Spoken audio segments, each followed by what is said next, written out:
Syederalun 2 hari setelah invasi Rusia ke Ukraina dimulai, Ramzan Kadyrov, Presiden Republik Chechnya, mengerahkan pasukannya ke medan perang.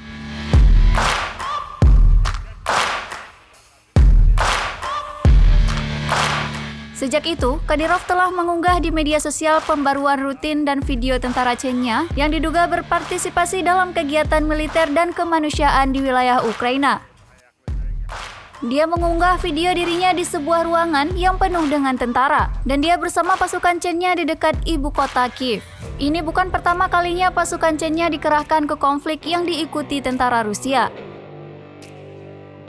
Mereka juga ambil bagian dalam Perang 2008 di Georgia. Fase pertama konflik di Ukraina pada 2014 sampai 2015. Pengamat mengatakan meskipun reputasi mereka sebagai pejuang sengit, pasukan Chechnya yang dikirim ke Ukraina belum memainkan peran penting di medan perang.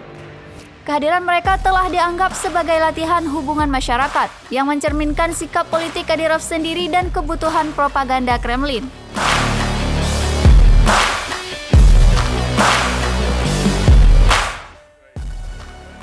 Selama 15 tahun masa jabatannya sebagai Presiden Chechnya, Kadyrov telah menampilkan dirinya sebagai penjamin perdamaian, menindak separatis dan meluncurkan operasi anti-terorisme. Dia juga secara teratur menunjukkan pengabdiannya kepada Putin dalam retorika dan aktivitas politiknya.